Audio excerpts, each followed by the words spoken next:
Bienvenidos todos a Business Intelligence Latam. El día de hoy vamos a estar haciendo un video enfocado principalmente en SQL DevOps. Para eso tenemos a David Sánchez, anteriormente MVP en Visual Studio, si no me equivoco.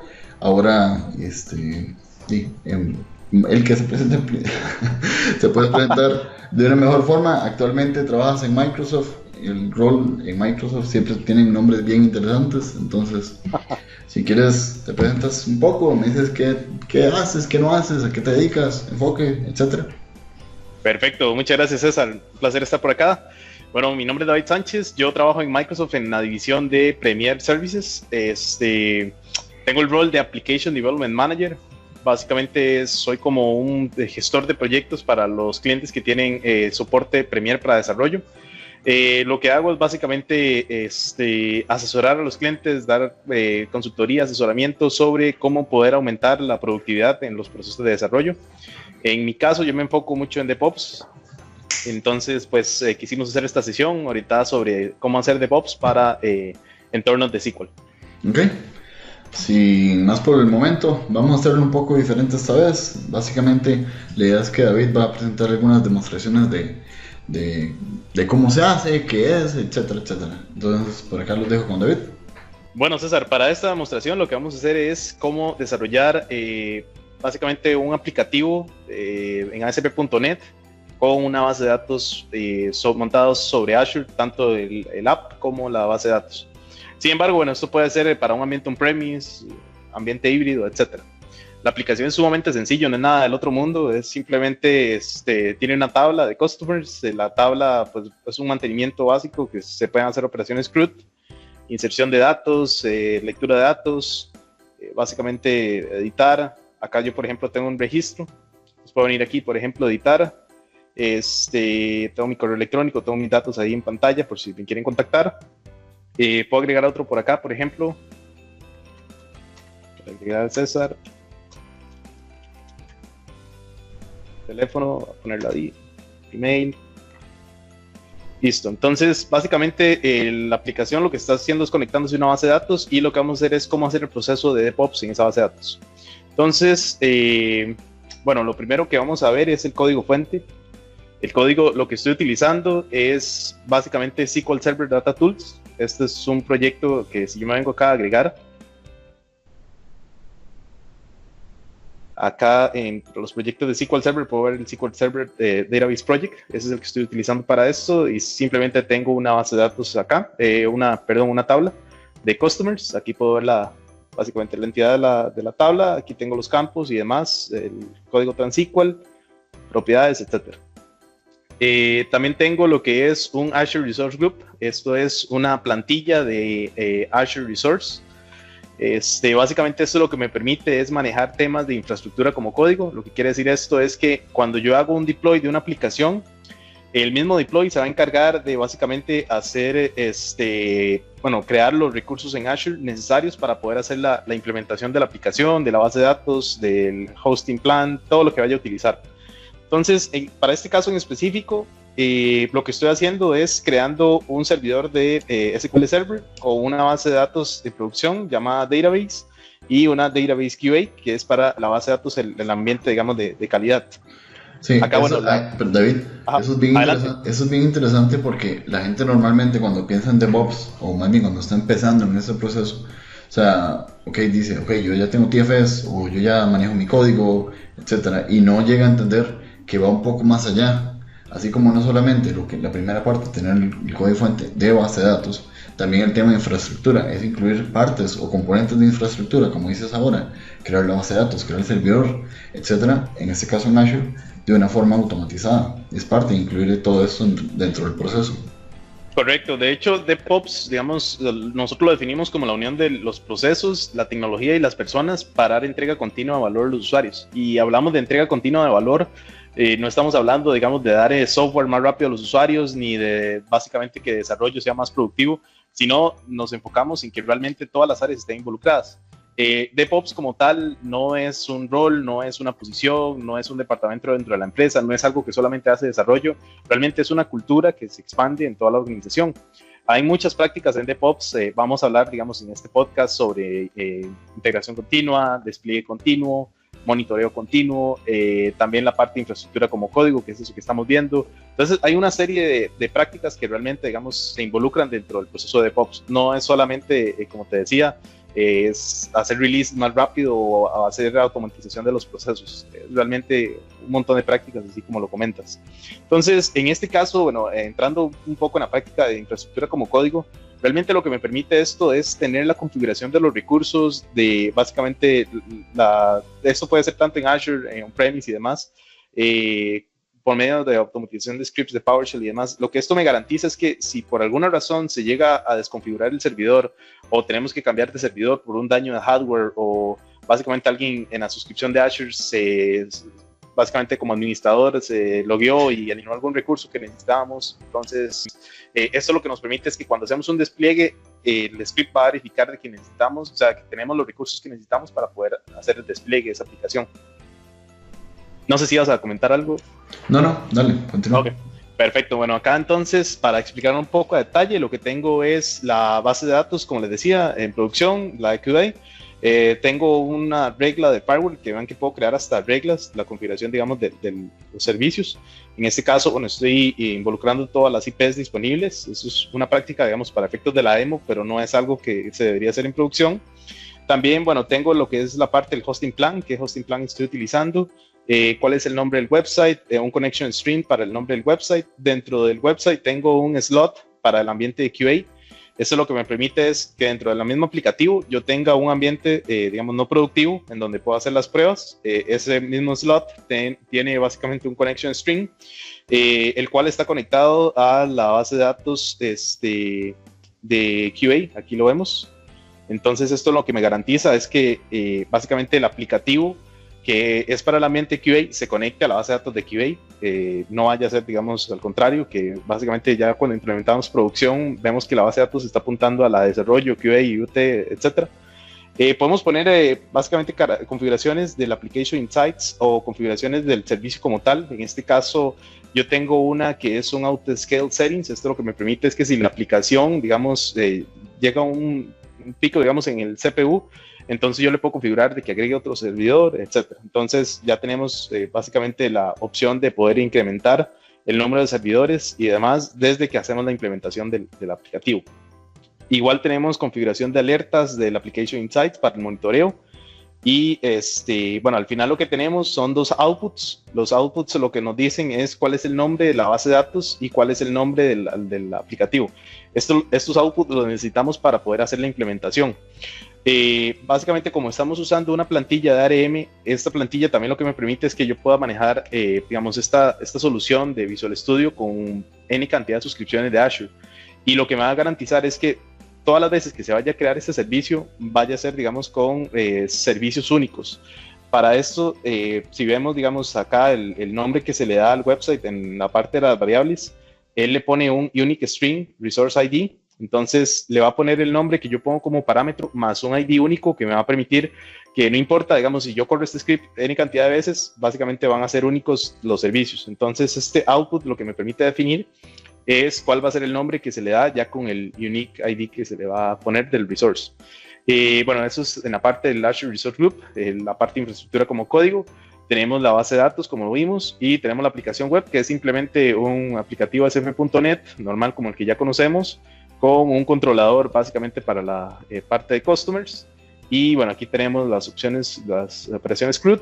El modelo es básicamente una entidad ahí que tenemos definida. Y adicionalmente a eso tenemos un proyecto de unit test, simplemente para demo de cómo corren los unit tests dentro del Visual Studio Team Service, como parte del proceso de pruebas, digamos, dentro del DevOps.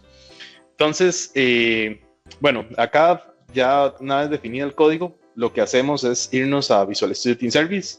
Muy importante, este servicio puede ser básicamente creado con una cuenta, digamos, hasta 5 personas, es totalmente gratis.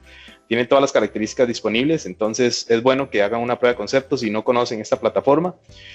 Para eso pueden ingresar a my.visualstudio.com y desde ahí crear la suscripción. En este caso, bueno, ya yo tengo mi suscripción creada y ya yo estoy dentro del proyecto. Acá como vemos, bueno, este dashboard es totalmente personalizado. Aquí yo puedo agregar widgets. Entonces esto lo que me permite es poder tener información disponible en el dashboard que yo necesito con respecto al proyecto. Por ejemplo, bueno, aquí tenemos los miembros del equipo. Aquí está César y estoy yo. Luego tenemos, por ejemplo, las iteraciones. Tenemos el sprint burn down para saber, digamos, cuál es la capacidad que tenemos dentro del equipo. Puedo crear nuevos work items, que es básicamente asignaciones de tareas. Puedo tener texto personalizado. En este caso, bueno, esto es para la comunidad de Business Intelligence LATAM, una demo de SQL DevOps con BSDS y SQL Server Data Tools. Otros links, tenemos configuración de los deployments para ver cuál es el histórico que ha sucedido con las implementaciones que hemos hecho. Tenemos las asignaciones que están asignadas en este caso a mí, porque soy el usuario que está logueado. Puedo ver, digamos, qué está resuelto, qué está activo, puedo ver lo que se ha compilado. Ahora, aunque no, es decir, vamos a ver, es una aseguración que inclusive yo he escuchado en algunos lugares. He escuchado, por ejemplo, aseguraciones como, es que DevOps y Scrum, o sea, no se llevan. Sí. Y es cierto, o sea, es decir, la gente como escucha los comentarios y escucha metodología o como quiere llamar marco de trabajo, etcétera, tiende a no entender cuando las dos metodologías se interconectan o se pueden unificar, o más bien unificar no, sino que son complementarias, o si verdad chocan. Por ejemplo, se puede decir un CMMI con Scrum, ok, no, o una o el otro. Pero por ejemplo, en DevOps, ¿cuál sería tu criterio? Claro, bueno, ahí con respecto a lo que nosotros llamamos como el proceso, es muy importante primero entender cómo es que funciona cada proceso. Por ejemplo, en mi caso de Visual Studio Team Service se trabajan con 3 procesos, digamos, ya definidos, que es Scrum, Agile y CMMI. Es muy importante, digamos, entender cuál es el objetivo de cada uno antes de iniciar con algún proyecto y escoger alguno. También es importante entender por qué es que funcionan así antes de hacerle alguna personalización, pero si necesito personalizarlo, también está esa opción disponible. Hablando un poco más del proceso como tal, bueno, si yo me vengo aquí a la parte de work, que es básicamente las asignaciones de trabajo, las que trabajan con el proceso, yo me puedo ir aquí a la parte de Go Process Custom Page. Esto básicamente lo que me permite es conocer cuáles son básicamente los objetos que yo voy a trabajar, los work item types. En este caso, yo seleccioné el Agile, entonces aquí tengo bugs, tengo epics, tengo features, tengo los user stories, también puedo seleccionar Scrum y puedo, digamos, básicamente personalizar esto. Por ejemplo, si un user story yo necesito agregar algún otro campo o básicamente personalizar el layout, esto lo puedo hacer desde acá. Ahora, bueno, yo también he encontrado muchos equipos de trabajo que dicen de que, por ejemplo, cuando hago DevOps con una plataforma como Visual Studio Team Service, que realmente permite centralizar todas las diferentes etapas del DevOps, hemos visto que, digamos, hay muchos equipos que dicen que ellos prefieren trabajar, por ejemplo, Scrum fuera de la plataforma por un tema de que lo tienen básicamente con post-its en la oficina, entonces todos pueden llegar, pueden interactuar. Es muy bueno. Sin embargo, bueno, para equipos que están distribuidos, que no tienen realmente, digamos, un acercamiento o no están en una oficina, esta solución es realmente muy buena porque permite, digamos, de que todos trabajen el mismo proceso de Scrum o de Agile o CMMI que van a trabajar en sitio, lo puedan hacer básicamente por medio de la plataforma.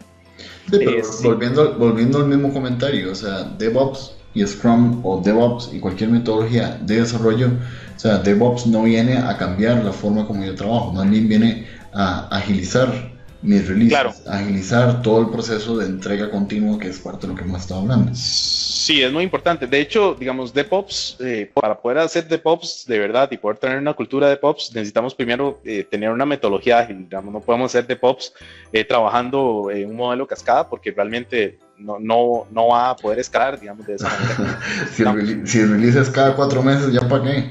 Sí, exactamente.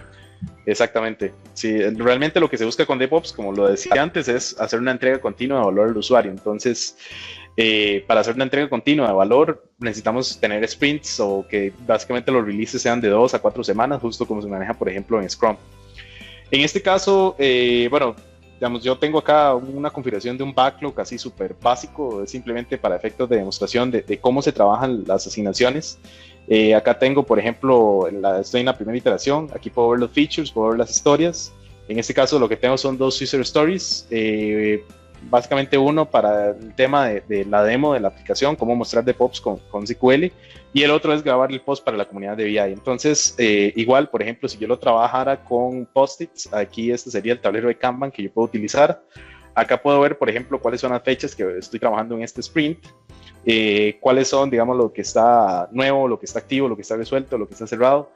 De igual forma, yo puedo ver la configuración acá, yo puedo ver realmente, digamos, cuál es la configuración de las tareas, de los bugs, de los user stories, el estilo que quiero manejar, por ejemplo, si quiero aplicar alguna regla, el backlog, cuáles son los días de trabajo, etcétera. Entonces, igual esto es totalmente personalizado. Sin embargo, la recomendación siempre es entender primero por qué es que está, digamos, estructurado de esta manera.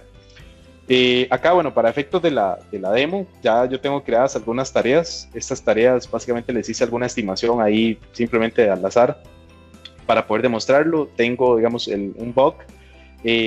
Algunas de estas tareas es, por ejemplo, crear la definición del build, crear la definición del release para despliegue continuo, integración continua, crear el código base para las plantillas. Y bueno, digamos, aquí puedo ver también la capacidad del equipo. Acá puedo poner, bueno, aquí César, por ejemplo, está trabajando 8 horas al día, tiene, digamos, la actividad de desarrollo. Aquí puedo ver, digamos, las diferentes actividades. Estoy yo, por ejemplo, tengo 5 días fuera, entonces todo eso se puede coordinar y realmente aquí puedo ver la capacidad de sus equipos, lo cual es muy bueno para poder entender realmente, digamos, cuáles son las actividades y tener visibilidad de lo que está haciendo el equipo. Acá puedo ver el calendario, cuáles son, digamos, los días que tenemos algún release, cuáles días son los que está alguien fuera. Por ejemplo, vean de que aquí está la iteración 1, estos son mis 5 días que estoy fuera. Entonces todo eso realmente lo puedo manejar desde acá. Si quiero hacer la estimación utilizando básicamente alguna estrategia, lo puedo hacer, por ejemplo, también con un estimate que me trae, digamos, también las extensiones de Visual Studio Team Service, que ahorita las vamos a ver acá más adelante. Esto lo que me permite es que, por ejemplo, para este User Story, yo puedo asignarle puntos a esta historia para ver, digamos, cuál es el estimado. Puedo poner, digamos, un promedio mío y puedo ver, por ejemplo, cuál es el average del equipo, cuál es el promedio que se está manejando del equipo. Y realmente esto lo que me permite es tener esa herramienta de estimación que muchas veces necesitamos también en el equipo. Sobre todo si estamos trabajando con Scrum, por ejemplo. Y bueno, acá hablando de las extensiones, si yo le doy clic al Marketplace, aquí puedo ver, digamos, que puedo extender la funcionalidad de la plataforma por medio de las extensiones. De hecho, vean que es tan abierto que tenemos una extensión para conectarse a AWS. Tenemos las Agile Cards, tenemos el CLI de Visual Studio Team Service, búsqueda de código, manejo de folders, manejo de paquetes, integración con Slack. Entonces, realmente, si yo necesito poder extender esa funcionalidad, lo puedo hacer. La parte de colaboración, si quiero crear un perfil para las personas, si quiero conectarme con Office 365 para, no sé, enviar correos, la definición del DON es muy importante. Entonces, realmente, digamos, la plataforma, César, realmente, digamos, se puede expandir mucho y, como te decía, para poder hacer DevOps de verdad, primero necesitamos entender qué proceso vamos a utilizar y de ahí ya podemos arrancar. Sí, al final de cuentas, o sea, es muy amplio y sin alcance se convierte como todo proyecto y puede terminar fracasando, ¿no? O sea, es sumamente importante, o sea, viéndolo de esta perspectiva, de lo amplio que se puede hacer, es sumamente importante.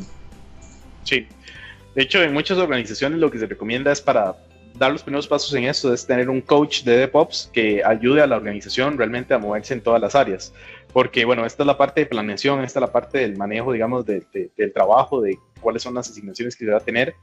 Luego viene la parte de cómo se va a trabajar el código, cómo se va a trabajar la estrategia de branch, que básicamente cuáles ramas vamos a utilizar en el código. Luego viene la estrategia del build y el release, cómo vamos a compilar, cada cuánto lo vamos a hacer, si lo vamos a hacer integración continua cada vez que se cambia el código o lo vamos a hacer programado, cada cuánto vamos a hacer releases, si 2 semanas, 3 semanas o hacemos un mes. Entonces, realmente, digamos, hay muchas áreas que se tienen que contemplar. También la parte de pruebas es sumamente importante.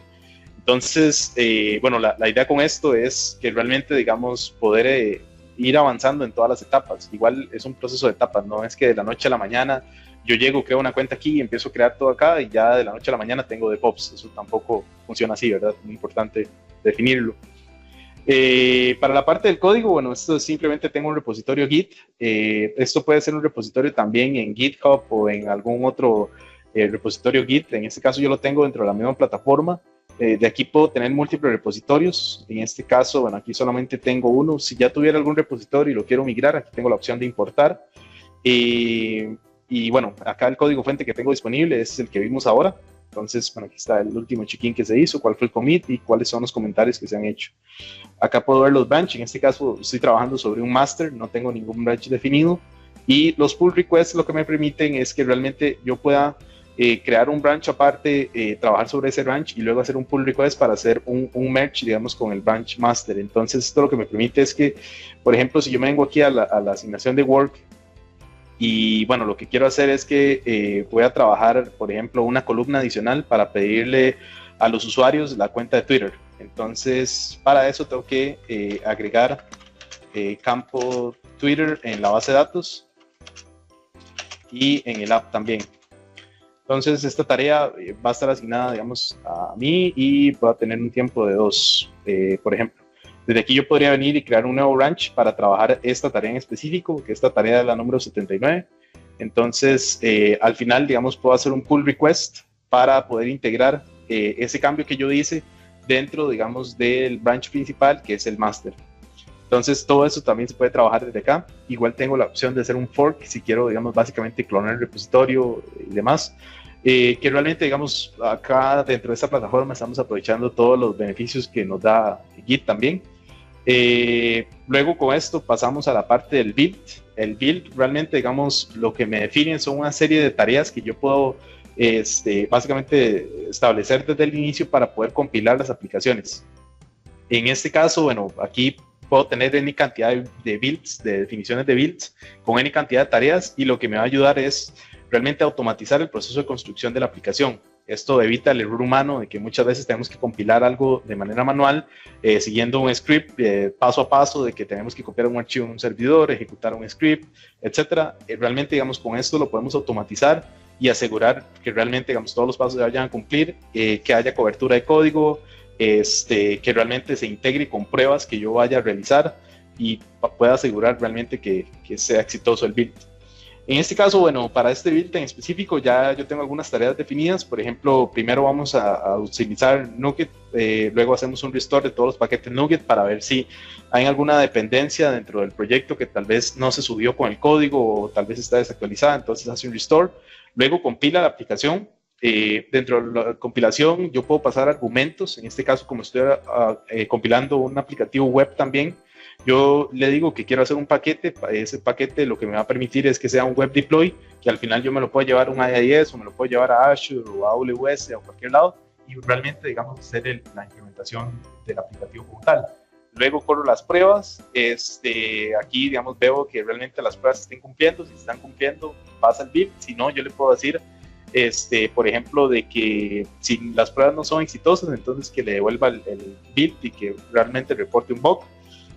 Puedo hacer, bueno, la publicación de los symbols. Al final, digamos, yo copio todo en una carpeta. En este caso, como estoy trabajando con un proyecto de base de datos, lo que le estoy diciendo es que copie los archivos de DACPAC que genera el proyecto de base de datos. Si yo compilo uno de estos, esto lo que me va a generar es un DACPAC con la estructura de la base de datos, no con los datos dentro de la base de datos. Y al final lo que él hace es que lo publica todo en una carpeta llamada drop. Desde aquí puedo tener variables, por ejemplo, si tengo un string de conexión, si tengo, bueno, la parte de release, qué tipo va a ser, si va a ser build, David, si va a ser release. de hecho, ese último paso es uno de los más, es decir, yo como BI developer, me explico, o sea, el mundo BI es más local, es decir, aunque bien que mal, es más difícil llevar, digamos, Enterprise Business Intelligence, o sea, ya de teras, etcétera, llevarlo directamente a un SQL Database, en un Azure, etc. Y si se hace un Azure, digamos, en VMs, pues de ahí es como si fuera infraestructura nuestra. Entonces es bien importante ese último paso, por donde yo digo, ok, aunque yo esté trabajando en Visual Studio Online, ¿cómo es que llama ahorita? Visual Studio Team Services. Es que cada rato que me llamo esa cosa. Visual Studio Team Services, es ahí donde se hace la integración, donde Visual Studio Team Services está en cloud y yo puedo seguir trabajando y las implementaciones locales, ¿no? Correcto. Sí, realmente, digamos, lo que nosotros queremos hacer con el proceso de POPs es que, digamos, nosotros como desarrolladores o DBAs o BI, realmente no vayamos directamente a la base de datos y apliquemos cambios ahí en caliente, que realmente, digamos, si pueden ser que funcionen, puede ser que no, y se traiga todo producción abajo. Realmente, como lo que queremos hacer con DevOps es asegurar realmente, digamos, que haya trazabilidad, que haya gobernabilidad en lo que se va a hacer y que realmente, digamos, estén siguiendo las etapas que debería ser para un release, desde la parte de pruebas, la parte de realmente de asignación de trabajo, ver que todo esté entrelazado, que todo esté conectado, que haya una asignación de trabajo que diga, ok, se va a realizar un cambio, así como yo lo acabo de hacer, se va a hacer un proceso de un build, se va a hacer un proceso de una prueba y se va a hacer un proceso de release y realmente quede documentado. De esta manera, pues obviamente si, digamos, no sé, al final yo me voy y llega una persona nueva, pueda entender realmente todo el histórico que ha habido ahí, no un montón de cambios que han hecho en producción que al final no se sabe ni cuál es la última versión del código o la última versión del proyecto que se está trabajando.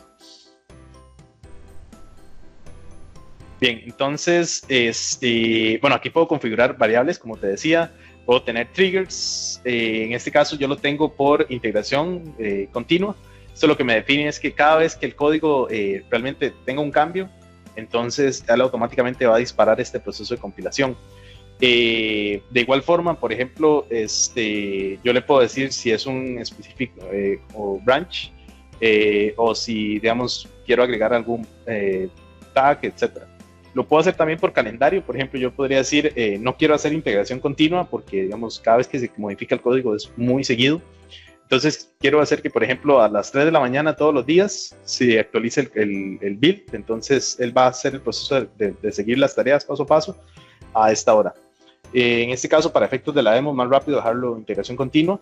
Parte de las opciones es muy importante. Aquí yo puedo definir cuál es el build number. En este caso, por default, él tiene la fecha, que empieza por el año, el mes, el día y luego el número de revisión. Entonces, por ejemplo, el caso de hoy sería 2017 1130.1 y así sucesivamente. También muy importante acá, yo puedo crear un work item si esto va a falla, ya sea que no pasó una prueba, ya sea que la aplicación no compiló, que iba a un error, etcétera. Yo puedo venir y decirle, ok, necesito que me registre un bug y que me lo asigne, digamos, al que hizo el proceso del build. Y bueno, aquí también le puedo decir cuál es el tiempo del timeout. Si ya pasan 60 minutos y no termina la compilación, entonces vale un timeout. Como estos son archivos que al final se compilan, yo le puedo decir cuál es el tiempo de retención que va a tener, ya sean 30 días, 10 días, etcétera. Y tengo un histórico de todos los cambios que se han hecho en esta definición. Entonces, por ejemplo, bueno, aquí podemos ver a qué hora se ha cambiado esta definición.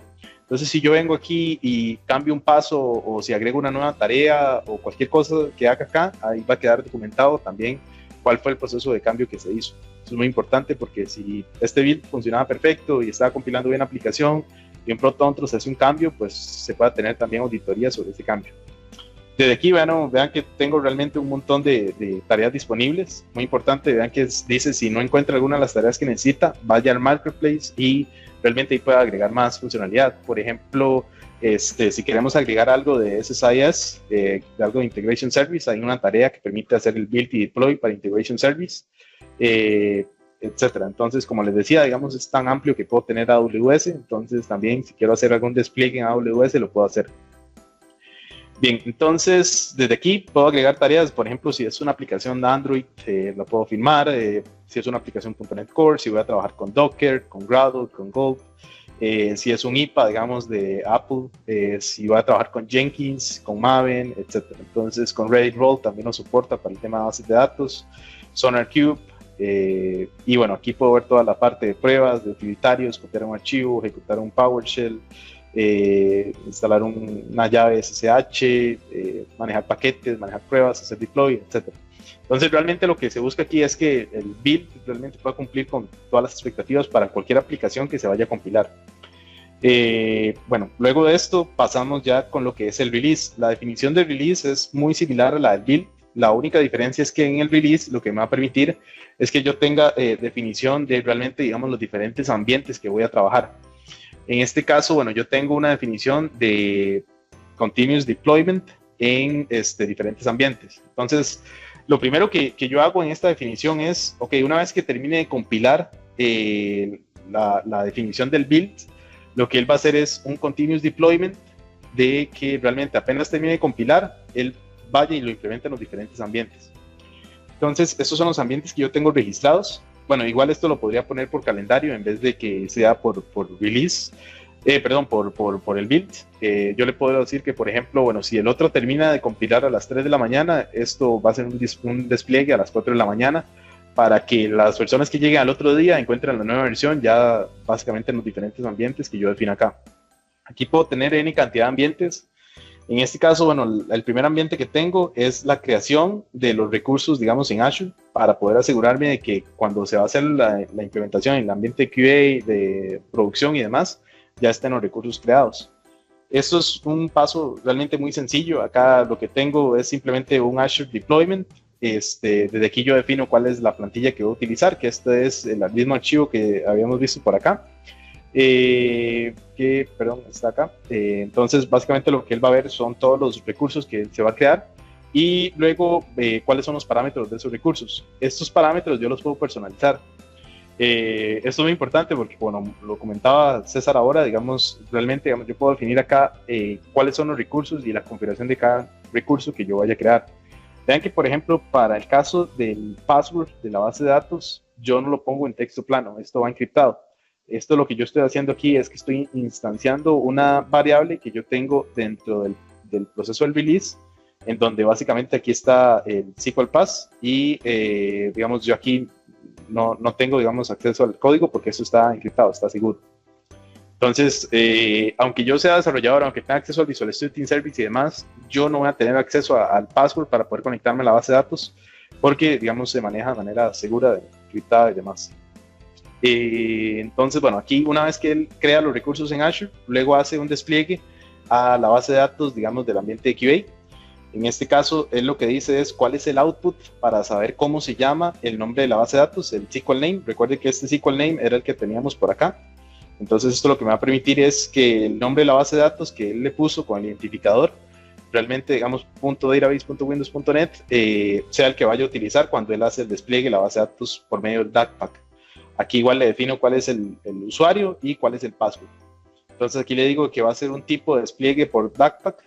Aquí igual, si yo lo quiero manejar por script, también lo podría hacer. Sin embargo, bueno, el SQL Server Data Tool siempre lo maneja por DACPAC. Y aquí está el DACPAC, que esta es la dirección que tengo. Y eso es todo. Si yo le quiero agregar aquí alguna otra tarea, lo puedo hacer. Por ejemplo, no sé, que quiera correr un ready roll test para ver de que la base de datos esté trabajando bien, un unit test a la base de datos, ahí lo puedo hacer. Si quiero trabajar, no sé, algún paquete o si quiero hacer implementación, pero no en un SQL Azure, sino que quiero hacer implementación en un SQL Server on-premise, entonces aquí puedo agregar la tarea. Obviamente, bueno, esta tarea lo único que cambia es que en vez de decirle cuál es el servicio Azure al que vaya a tener, aquí lo que me dice es cuál es la máquina a la cual se va a hacer la implementación. Cuál va a ser el admin, el login, el password, cuál es el certificado, si es HTTP y igual por Backpack, entonces ahí lo puedo trabajar. Para este caso voy a remover esto. No sé, César, si tenés algún comentario, alguna duda acá. Eso es muy importante porque realmente, digamos, mucha gente que dice, no, es que si está Visual Studio Team Service en nube, solamente puedo hacer despliegues en nube y se olvidan de que también lo pueden hacer on-premise. Sí, exacto, eso es parte de lo que comentaba hace un rato, de que aunque el Visual Studio Team Service está arriba, o sea, realmente uno puede hacer lo que sea. Entonces, ese es parte del chiste de acá. O sea, sí. Y en BI somos tal vez, aunque es extraño, en BI normalmente somos más pioneros en actualizarnos, no sé, un SQL Server 2017, somos los primeros en estar implementando, por ejemplo, ese tipo de cosas, tecnologías nuevas. Pero cuando es sobre este tipo de cosas, reestructurar o cambiar un poco la forma como se hace el desarrollo o los releases, sí hay que aceptar que somos de los más rezagados. Y, claro. Y ese tipo de cosas son las que abren la visión, ¿no? De esto. Sí, exactamente. No, de hecho esto es muy importante tener en cuenta que igual es un cambio de cultura, como te decía ahora, igual va por etapas. No vamos a pretender de que, por ejemplo, vamos a hacer una definición y vamos a llegar a producción, digamos, simplemente porque tenemos las opciones disponibles. Hay que primero probar, ver si, digamos, está estable el release, si lo podemos llevar a un ambiente no productivo, ya sea staging, UAT, QA, etcétera, y vemos que se comporta bien y demás, ir avanzando por etapas. Entonces, Igual, vean de que aquí yo puedo configurar mi cantidad de ambientes. Si solamente quiero manejar un ambiente, lo puedo hacer. Si no, digamos, agrego los diferentes ambientes. En este caso, bueno, para continuar, acá ya hago la implementación del SQL en el ambiente de QA. Posteriormente a eso, hago la implementación de la aplicación en el ambiente de QA igual. Vean de que, bueno, acá lo que yo hago igual es traerme el output para saber cuál es el nombre del el app name que voy a trabajar acá, que es básicamente este que tenemos por acá, que es ya el nombre del servicio que él creó en Azure con el ID para poder hacer la implementación. Y en este caso lo implemento en un slot. Entonces este slot es en el ambiente QA. Esto lo que me define es que, por ejemplo, bueno, si yo ingreso acá, esta es la dirección, digamos, del recurso que ya está creado. Si yo ingreso al ambiente QA, simplemente lo que le pongo es esta dirección, -QA, para definir de que me voy a conectar a un slot. Si yo pongo esa dirección, entonces me conecto al slot del ambiente QA. Esto, como lo decía ahora, bueno, en este caso lo que me dice es que el slot está creado. Esto me ayuda a identificar que realmente, digamos, yo estoy trabajando sobre realmente un ambiente que todavía no es producción. Puedo hacer pruebas, puedo hacer despliegue y demás, y luego yo verifico que todo se comporte bien y ya paso básicamente al release del ambiente de producción. En el ambiente de producción, en el caso de SQL, si yo lo veo acá, bueno, igual me traigo el nombre del output de la base de datos ya para el caso, digamos, del SQL name para la base de datos de producción. De que aquí no estoy usando el QA, igual el mismo password, el mismo usuario. Obviamente eso es una práctica, digamos, para la cuestión de la demo, para que sea más rápida, pero no debería usar el mismo password, obviamente en los diferentes ambientes. Y bueno, aquí tengo también el deployment del DACPAC si lo fuera a usar, digamos, on-premise. Igual, digamos, por ser producción, yo le puedo aplicar, por ejemplo, más tareas, en el caso que, no sé, por ejemplo, quiera correr una prueba de carga, para ver de que la aplicación se comporte bien ya en el ambiente de preproducción o producción, etcétera. Si quiero correr pruebas funcionales, si quiero correr, no sé, alguna publicación de los resultados de las pruebas, etcétera. Entonces también lo puedo hacer por ahí, y luego ya una vez que hago básicamente la implementación del ambiente de SQL, ya paso al ambiente de producción, ya el aplicativo. En este caso lo que hago es hacer la implementación, pero ya en este caso no en un slot, sino simplemente ya en el app name directamente. Y vean de que hay tantas tareas que yo puedo utilizar aquí como utilitarios, que de hecho tengo una en Twitter. En este caso, cuando yo hago el despliegue de esta aplicación, él automáticamente va a publicar, digamos, un tweet, en este caso grabando el próximo podcast de la comunidad de Business Intelligence Latam con BI Latam, y hay algunos hashtags y demás. Entonces, realmente, digamos, hay muchísimas tareas que yo tengo disponibles como utilitarios, sea eliminar archivos, extraer archivos, subir en FTP, publicar en Slack. En este caso está la que estoy utilizando, el team Twitter Build or Release.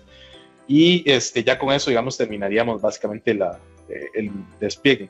Entonces, para mostrar, digamos, cómo sería el caso, lo que yo hice fue de la tarea que tenían por acá, el backlog. Bueno, esto le voy a hacer stay, lo voy a salvar, aunque no hice ningún cambio, pero simplemente para que quede ahí.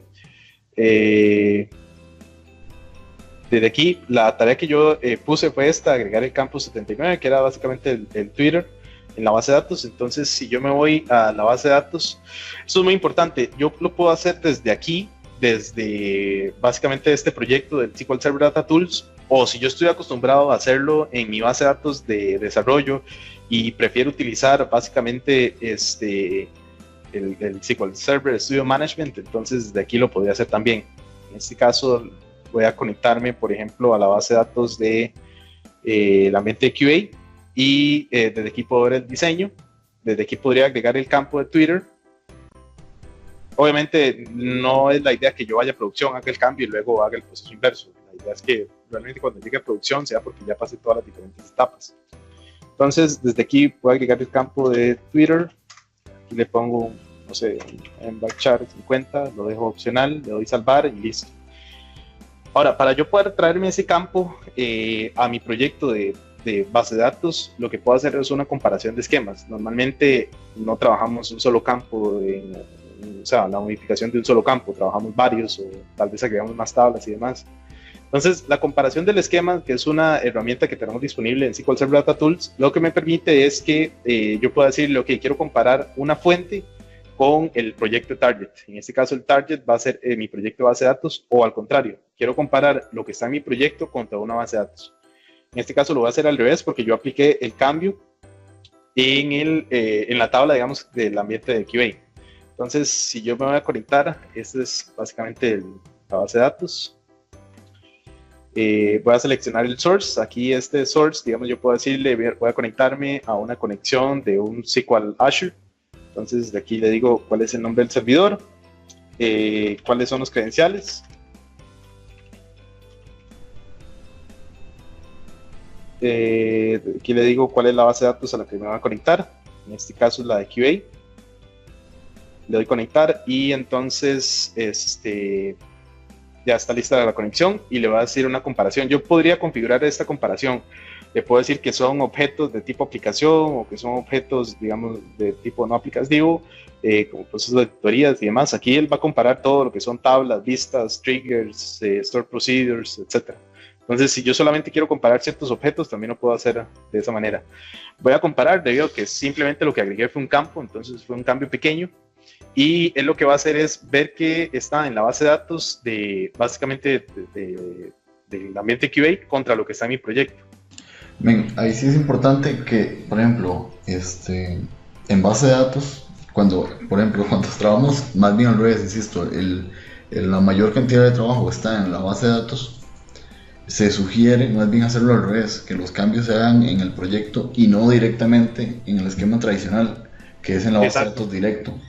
¿Por qué? Porque, insisto, es decir, y si yo no hago el compare, o si después no sé, yo no lo hice y la versión, yo ya no sé si voy a traer un cambio agregar ese campo que hice Twitter, yo César Oviedo no sé qué hace ese campo en QA, ¿me explico? O en desarrollo. Exactamente. Entonces, insisto, a nivel de base de datos siempre se sugiere, o sea, exacto, se puede comparar y perfecto, pero más bien que sea un proceso inverso, más bien donde yo trabajo en Visual Studio y posteriormente lo subo al proyecto, a la base de datos y por ende ActiveX, etcétera, etcétera.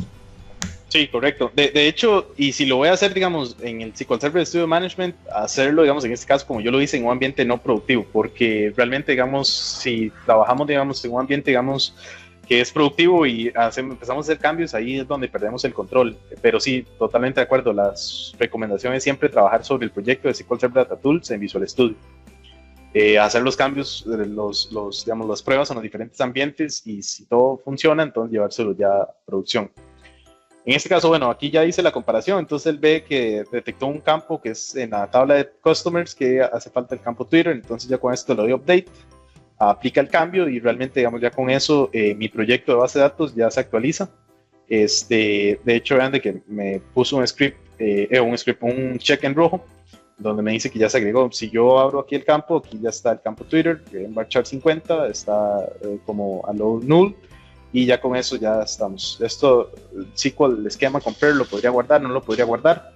En este caso no lo voy a guardar. Y bueno, ahora lo que me falta es simplemente irme a la aplicación y agregar el campo en el customer. Acá igual lo podría hacer. En este caso simplemente es agregarlo en el modelo, en la entidad Twitter. Y bueno, digamos, para efectos de acá podría venir y recrear con el scaffolding, o lo podría venir y agregar desde aquí. Igual simplemente es decirle cuál es el campo que me voy a conectar. Digamos, desde aquí lo que voy a hacer es decirle cuál es el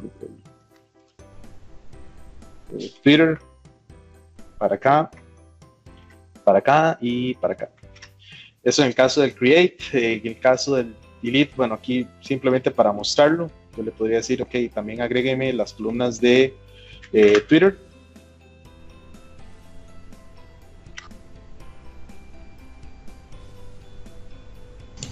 Si les soy honesto, de esa parte no entiendo nada, man. Esa parte lo que estoy haciendo es que realmente es decir, sí entiendo lo que haces, pero man, no. El código. Como VI developer, sinceramente no sé qué es lo que es ahí, bro. No, lo entiendo. Yo igual me quedo así con las cosas del BI. Entonces, bueno, desde aquí simplemente lo que hice fue agregar los campos en los diferentes vistas. Aquí me hace falta la de Twitter. Esto aplico los cambios y aquí simplemente le digo que me muestre un campo más, que es el de Twitter.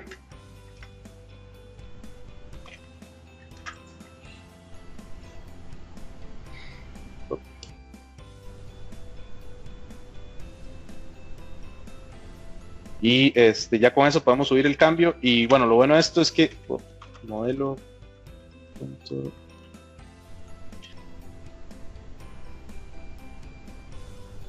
Y listo. Ok, vamos a compilar para ver que todo esté bien.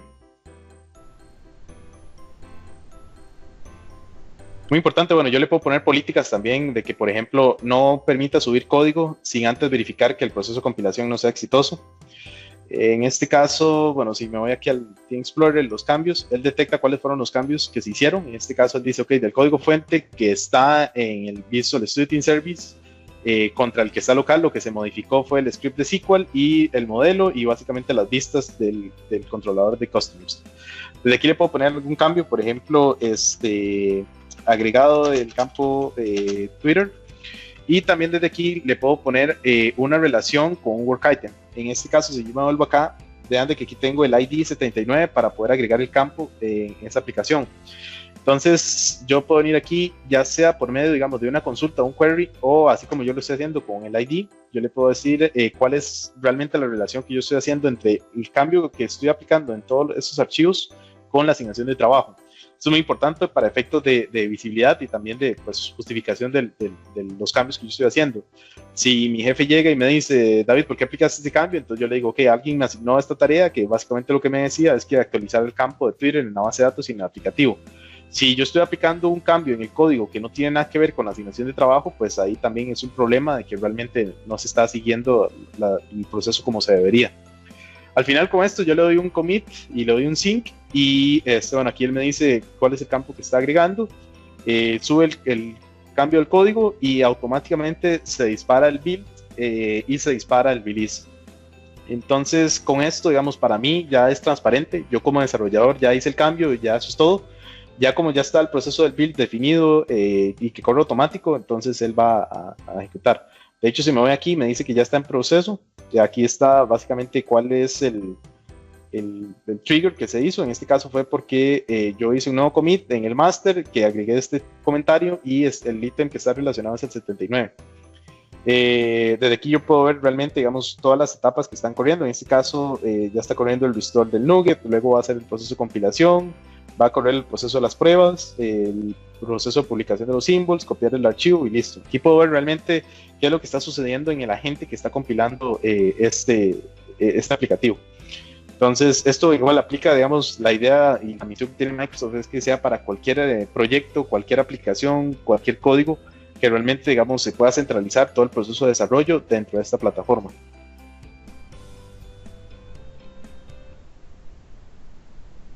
Bien, entonces ahí ya está terminando de compilar. Acá puedo ver, digamos, el tiempo que tengo, la cobertura de código, digamos, si yo la activé, cuáles son las pruebas que voy a correr y qué porcentaje de pruebas quiero correr. Bueno, aquí el differentiator del database report, del database script, eso también lo puedo ver. Él detecta, digamos, que tengo ahí la tarea de la base de datos y en este caso me dice que el build ya fue exitoso. Y aquí puedo ver básicamente todo el histórico de cuáles son todas las que corrieron. En este caso, vean que me detecta que es la versión número 12 que se corre, digamos, del día de hoy, del build. Acá puedo descargar los logs también, si lo deseo hacer. Si necesito, digamos, ver, por ejemplo, cuáles son los artifacts, es decir, qué fue el resultado final de la compilación, de aquí yo puedo venir al Explore y ver qué es lo que él copió en la carpeta drop. Entonces, por ejemplo, vean que aquí tengo el zip del aplicativo web. Aquí tengo el Azure Resource Group y aquí tengo, por ejemplo, el backpack para la base de datos. Entonces, ya con eso yo sé que, digamos, tengo los 3 objetos necesarios para poder realmente, digamos, llevarme el aplicativo a los diferentes ambientes. Y de hecho, si me voy aquí al release, yo puedo ver de que ya se disparó un nuevo release en todos los 5 ambientes. Justo ahora, digamos, acaba de empezar, David Sánchez fue el que lo creó. Y si yo abro este proceso de release, yo puedo ver que realmente, digamos, aquí hay una relación de trabajo. Por ejemplo, aquí el work item me va a aparecer la tarea 79, que fue la que yo agregué. Entonces, vean de que tengo esa trazabilidad desde que se ingresa, digamos, un requerimiento hasta que ya se lleva a producción. Yo puedo saber cuáles son los requerimientos o las tareas que se están llevando a producción, digamos, con cada release. Acá puedo ver, bueno, realmente, digamos, cuáles son los diferentes etapas o ambientes en los que viene está implementando. Ahorita él está en Azure, en el Resource Group, entonces él lo que está haciendo es que se está viniendo aquí y está verificando que los recursos que yo tengo en este Resource Group sean los mismos que yo definí realmente, digamos, en la plantilla que tengo por acá.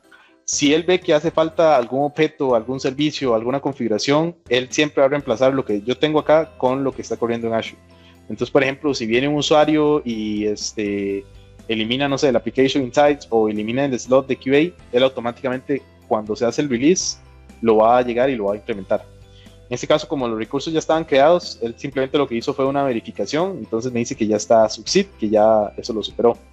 Algo muy importante que no comenté en esta definición es que para el ambiente de QA y el de producción, digamos, la única diferencia que yo tengo es que el ambiente QA, él va a llegar y lo va a implementar. Pero si vemos aquí, digamos, yo puedo definir, digamos, condiciones de pre-aprobación, digamos, de pre-implementación. Entonces, como yo estoy trabajando con producción, yo le puedo definir tanto para la base de datos como para el aplicativo web, de que antes de que él llegue y lo implemente, haya un aprobador que verifique que lo que se implementó en QA fue exitoso antes de poder llevárselo a producción. Igual, por ejemplo, bueno, en este caso yo lo tengo activado, puedo tener una aprobación también post deployment, de que ya una vez que se implementó, que alguien revise para estos ambientes, por ejemplo.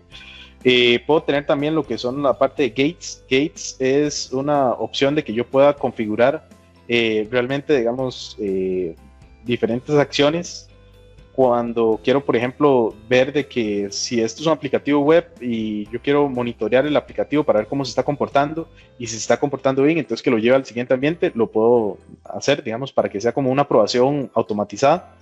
Entonces, puedo hacer automatización con usuarios o puedo hacer automatización por medio de monitoreo. Igual acá, bueno, yo le puedo decir que, por ejemplo, el usuario que está pidiendo el release no sea el mismo que apruebe. Aquí puedo agregar varios usuarios o grupos también, entonces puedo obtener timeouts. Y bueno, ahorita lo vamos a ver de que también yo puedo reasignar esa aprobación o la puedo aprobar o rechazar. Entonces, si me devuelvo a la definición, aquí lo que vamos a ver es que ya se está implementando en el ambiente el aplicativo web y el ambiente para básicamente producción ya me está pidiendo una aprobación. Entonces aquí me dice que ya se implementó el Azure Resource Group, el SQL en el ambiente QA y el Web App en el ambiente QA igual. En el ambiente de producción todavía no se está implementado porque lo que me dice es que usted necesita una aprobación. Entonces, la idea es que aquí yo ponga un comentario. Si yo quiero aprobarlo, pero que, por ejemplo, el cambio no se aplique hasta cierto momento, entonces yo le puedo decir aquí, ok, aplique el cambio, por ejemplo, para el día de hoy, para el día de mañana, pero a las 12 de la noche, o no sé, a la 1 de la mañana, por ejemplo. Entonces, yo lo podría realmente poner esa condición acá. Yo puedo reasignar también esto, por ejemplo, decirle, bueno, esto se va a ir para César. César es el encargado del ambiente de producción, no yo, entonces él es el que lo tiene que aprobar. Eso también lo podría poner acá. Obviamente, antes de hacer ese proceso de aprobación, la idea es que yo me vaya al ambiente de calidad y, bueno, refresque este sitio y valide que efectivamente el ambiente de calidad ya se aplicó el campo de Twitter, que está funcionando el campo, que el aplicativo ya se puede llevar a producción y entonces ya con eso yo aplico ese cambio. No sé si tenías algún comentario o algún... No, tal vez solamente el hecho de que a cierto punto puede ser mucho, vamos a ver, los problemas o blockers que tiene este tipo de metodologías, normalmente es el hecho de qué miedo, que es producción, etcétera, y ese último flujo que estaba mostrando es parte de eso, al final de cuentas, porque es bastante común asignar o crear flujos de aprobación y ese tipo de cosas que pues es entendible, es producción, etcétera, por más que no nos guste, es el protocolo. Y ahora, que DevOps igual, o sea, no va en contra o no nos va a cambiar ese tipo de estrategias de publicación, sino más bien las complementa y a cierto punto, si no tengo nada estandarizado, me va a permitir estandarizarlas al final de cuentas. Es correcto. Sí, al final lo que se busca es que realmente, digamos, el proceso sea un apoyo, digamos, realmente, digamos, no es que se va a llegar a cambiar la forma como se hace, sino que se va a llegar a mejorar por medio, digamos, de este flujo. Hay muchas empresas que no tienen un flujo definido, entonces, como te decía, hay veces que aplica un cambio directo a producción, hay veces que sí siguen algún proceso, entonces aquí lo que se busca es que realmente sea una estandarización. Y bueno, digamos, si me voy aquí al ambiente QA, vean de que ya tengo la columna Twitter. Entonces, por ejemplo, si edito mi usuario, aquí puedo agregar que mi Twitter es David Sánchez A, le doy save. Y entonces ya con esto aquí, no refrescó, vamos a ver los detalles. No lo guardo. No, quién sabe. Bueno, digamos, aquí me puedo ir a la mente de... Tenía que pasar algo, man, no todo no puede la ser demo. perfecto. Exactamente. Si me voy aquí al ambiente de producción, igual al campo de customers, vean que aquí todavía no tengo Twitter, de hecho no tengo ningún campo agregado. Entonces yo con esto puedo decir, bueno, digamos que el ambiente, el cambio funcionó bien, entonces le voy a probar y ya con esto él me va a permitir de que realmente se implemente en el ambiente de SQL de producción y en el ambiente del web app producción. Entonces, sí, aquí, bueno, igual puedo ver, digamos, cuál es el proceso de los logs que se está haciendo en cada paso, que se está implementando en cada ambiente, etcétera. Entonces, bien, desde aquí todavía no he empezado, vamos a ver qué pasó con ese release. Ok, ahorita está, y cuando aparece este reloj es que está esperando, ay, no me diga que lo puse con tiempo. Ah, sí. Bueno, nos tenemos que esperar hasta la 1 de la mañana para ver esto. Entonces, voy a decirle aquí que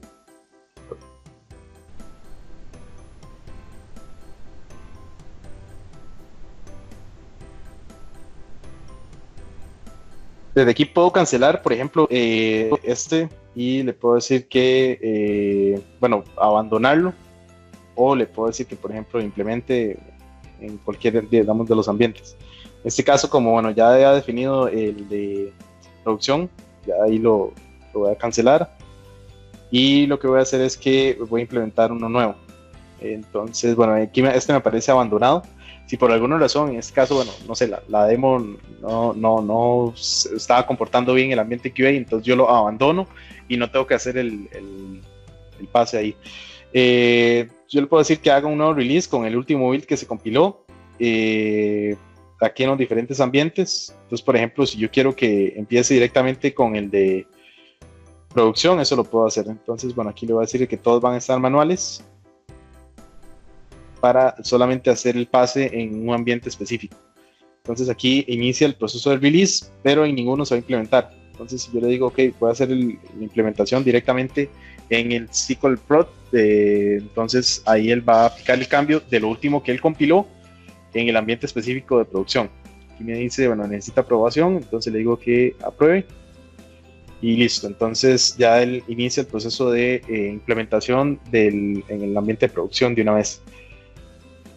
Ok, entonces, bueno, como les decía, aquí puedo ver los logs, puedo ver qué está sucediendo. En este caso, como estoy usando un agente que está hospedado, él está esperando que ese agente se desocupe. Estos agentes, yo puedo utilizar servidores on-premise, puedo utilizar servidores en nube, etcétera. Estos, mientras más agentes tenga, pues obviamente voy a tener más ancho de banda para poder escalar múltiples, digamos, compilaciones o releases en paralelo. Bien, entonces ahí él se está trayendo cuál es el nombre de la base de datos y luego implementa el backpack ya en el servidor de producción. Entonces, la idea con esto es que el cambio de la tabla de Twitter yo la puedo ver directamente en esta base de datos, en la base de datos de producción. De igual manera, por ejemplo, si alguien viene acá y elimina esto, la idea es que con cada release él vaya y crea los servicios. Entonces, este nombre de la base de datos puede cambiar en cualquier momento. Bien, y bueno, lo bueno de esto es que yo puedo ver todo este histórico en el dashboard principal. Entonces, en este dashboard yo puedo ver realmente, digamos, qué ha sucedido en cada release. por ejemplo, aquí me dice, ok, el ambiente de producción ahorita se está por implementar. En el release pasado se implementaron en todos, por ejemplo, en los primeros solamente, digamos, el Azure Resource Manager, el template estaba fallando, ya luego se corrigió, etcétera. Entonces, bueno, con esto igual puedo ver cuáles son las actividades, las tareas que están asignadas a mí, cuáles son los commits que se han hecho en los últimos 7 días, cuál es el trabajo restante que hay por hacer, el burn down del sprint que tenemos acá, etcétera. Entonces, bueno, ahí yo puedo igual personalizar todo esto. Bien, entonces voy a esperar que eso se implemente. Entonces, bueno, ya cargó acá ahorita el despliegue en el ambiente de producción del SQL y del web app. El web app nos está diciendo de que falló la tarea, pero viendo los logs, es la tarea de Twitter específicamente. Entonces, parece que nos está diciendo que tengo acceso no autorizado para poder publicar el tweet. Entonces, bueno, eso lo voy a omitir. Lo que nos importa ahorita es que realmente, digamos, la operación dentro de la aplicación ya se comporta en producción y que se le agregue el campo de Twitter que habíamos agregado. Entonces, vamos a verificar que tenemos por acá ya el campo de Twitter. Ahorita está refrescando.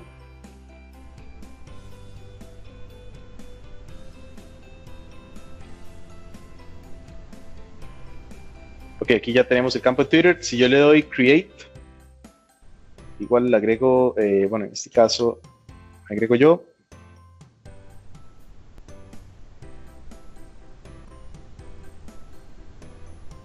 Ok, aquí está ya el campo agregado.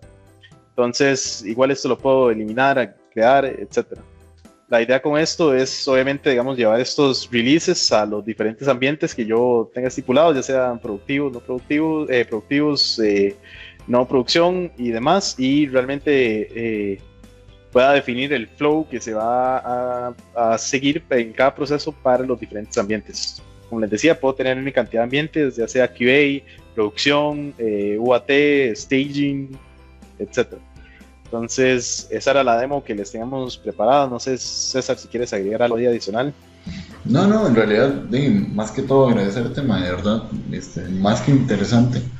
Siento que, como decía, o sea, este tipo de tendencias, como queremos llamar, es decir, de hecho, inclusive yo sí voy a decir algo, es decir, hay cosas que se hacen por moda, hay cosas que literalmente, no sé, llega un nuevo nombre fancy y la gente quiere implementar eso, man. Es decir, así es. Y yo siento que DevOps no es una palabra de moda. Yo siento que más bien es algo que ha nacido por necesidad. Inclusive comento siempre, man, que el TFS tampoco ni siquiera es nuevo, por ejemplo. Lo que se ha ido creciendo y evolucionando y entonces es cuando una palabra que ahorita está medio de moda como DevOps, pero su naturaleza no es una moda temporal. Es algo que llegó para quedarse y es lo que nos vamos a tener que acostumbrar a la corta o a la larga, pero se va a quedar. Correcto. Sí, de hecho, igual algo que hemos visto, por ejemplo, en el uso del Team Foundation o del Visual Studio Team Service, es que hay muchos clientes utilizándolo, pero lo que utilizan es simplemente la parte del repositorio de código. O sea, tienen el versionamiento del código ahí y listo. Uno que otro tal vez usa la parte de Scrum. Correcto. Exactamente. Scrum. Y realmente la parte de build y release, que es la parte que agrega valor para poder automatizar los despliegues y demás, eso no se utiliza. Entonces sí, también algo que nosotros tratamos de buscar es que realmente la gente saque el provecho que da toda la plataforma. Ok, perfecto. Por Genial. Aquí tenemos. Muchas gracias, César. No olviden, hasta luego. Espero que les haya gustado el video. No olviden suscribirse al canal. Hasta luego. Nos vemos por el video.